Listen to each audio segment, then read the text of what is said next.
All right, so that was an easier version of one I tried before. Instead of going all the way out to this foot, I had the bigger foot closer. Just because I don't feel a little off today, just a little tired. Been a busy week, so not a day to really push things. Um, I've been playing around with that a little bit, so I think that's the only boulder problem I'm going to film today. But I'll show you a little bit of what I'm planning on doing for training to build some finger strength over time.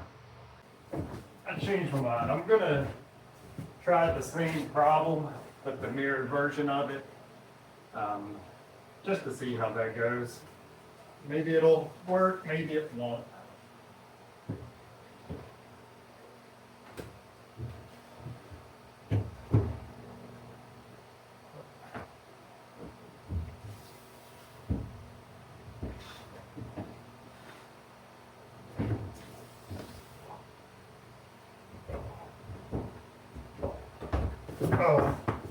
Oh, I got the sequence off. That one's a little harder, that undercling.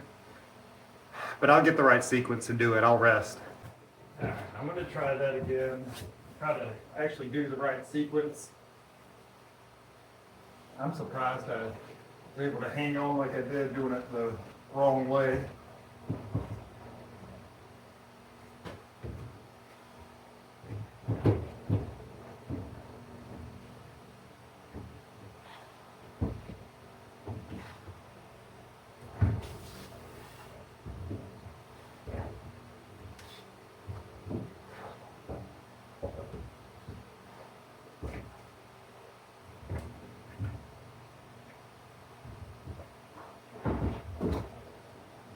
Oh, not quite.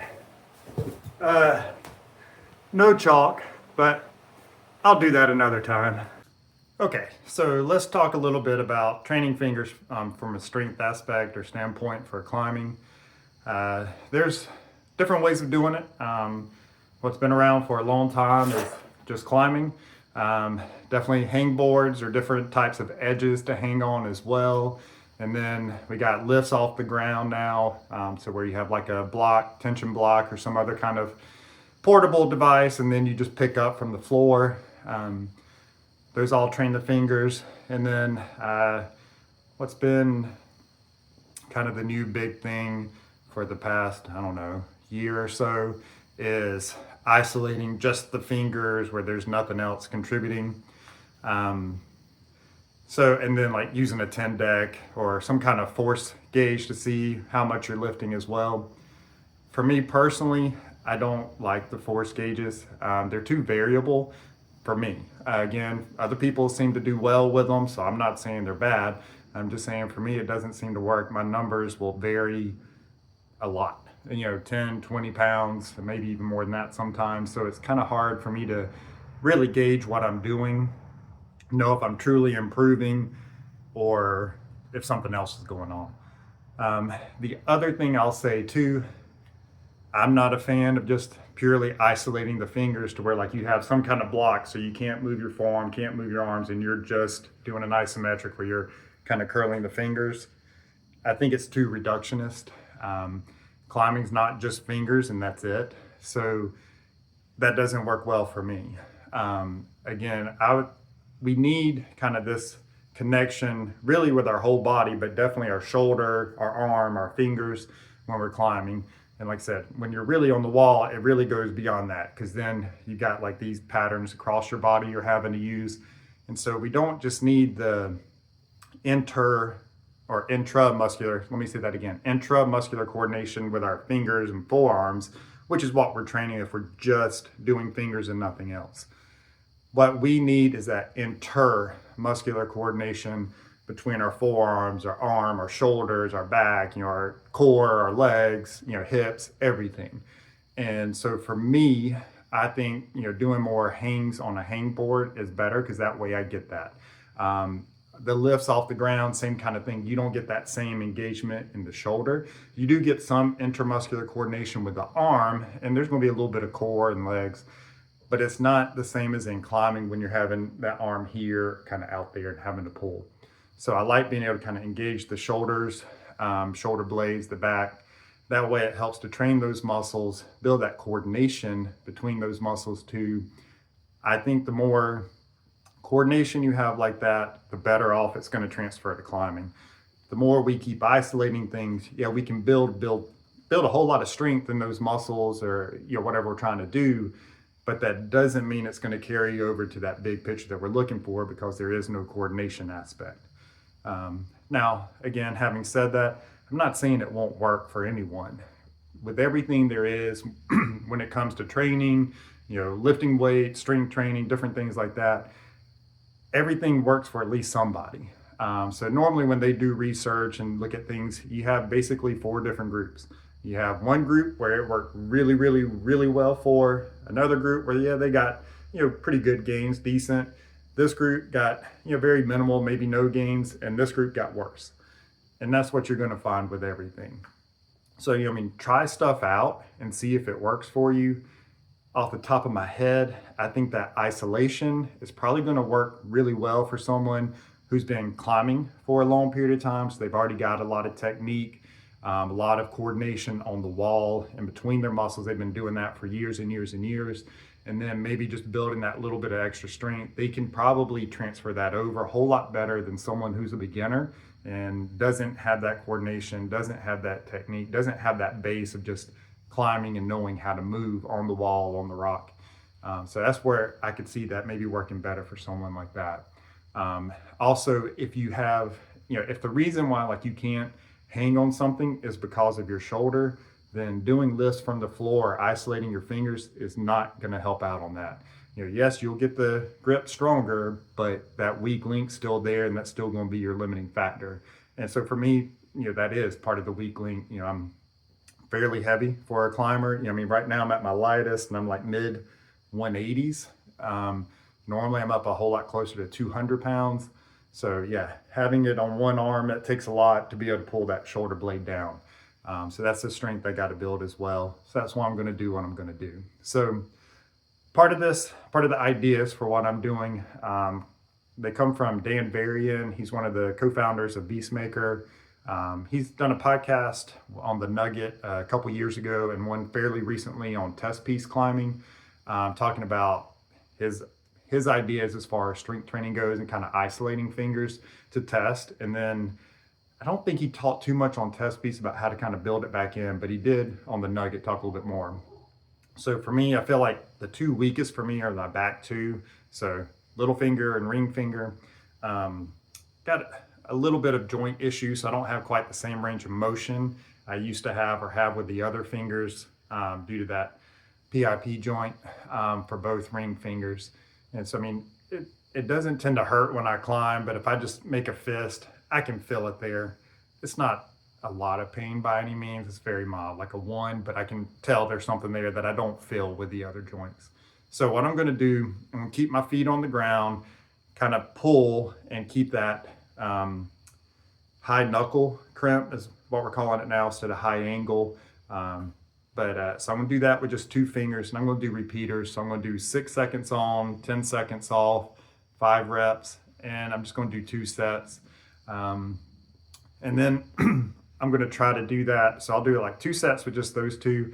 And then I'm going to try doing it with all 4 fingers just to see if I can keep some of that focus on those outer 2, and just do that for 1 set. And I'll do this maybe 2-3 times during the week. And I'm going to go real slow. Like I said, keeping feet on. And I'm going to have my feet kind of in front of me. You'll be able to see, hopefully. That way it makes that flat edge. Actually, I'll use a campus rung. So there's a little bit of a lip to it, but it'll just make that a little bit more in cut, where I can kind of get back there, access that in cut, and keep that high knuckle position. So let me set the camera up and I'll get started on that. All right, guys, so you won't be able to see me really in this, but I figured seeing the fingers is a little more important right now. And you won't be able to see the foot position. So I'll get a different angle for the 2nd set, or maybe the 3rd set. But again, just going to do back 2, high knuckle position. Feet are going to be out in front, so my body's angled just slightly. And then I'm just going to pull some to where it's taking some weight, but it's not taking my whole body weight.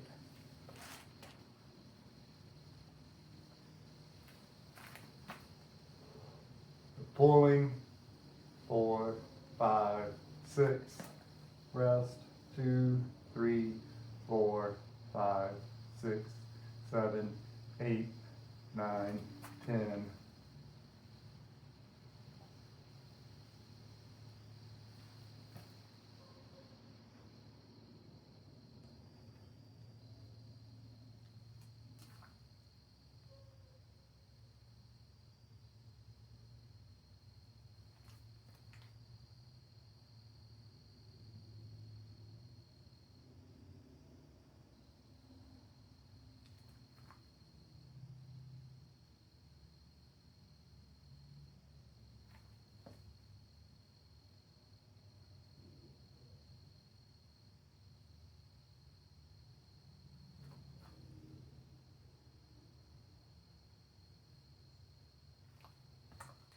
Alright, so I had to put the camera a little far away, but this way you'll be able to see the body position.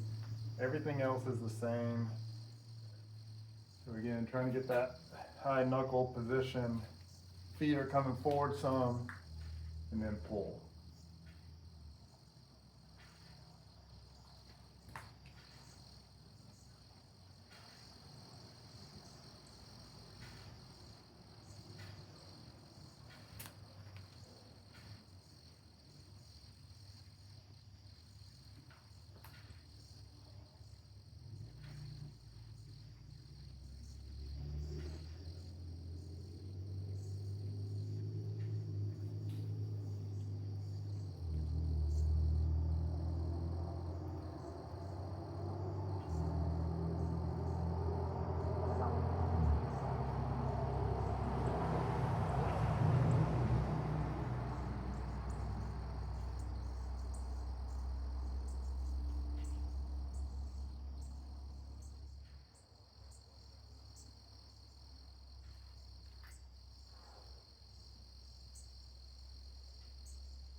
All right, that's it for that. Right, so the last set, I'm gonna do all 4 fingers. I'm gonna do it on the 10 millimeters up here for the holds.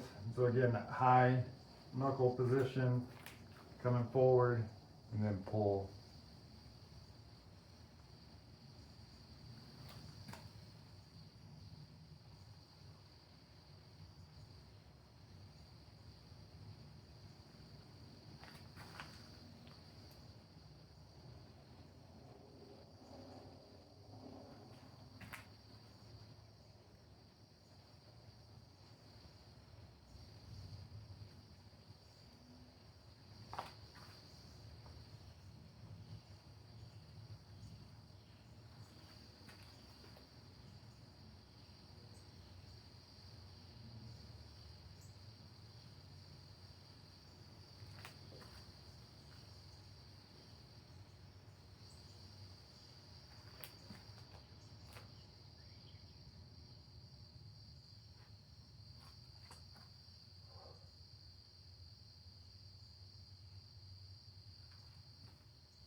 All right, so that's it for today.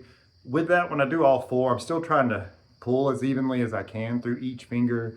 Make sure I'm not just focusing on the front 2 or anything like that. I'm trying to get them all in there. And again, trying to pull the shoulder blade down some too. With that, I felt like I was close to pulling myself off the ground.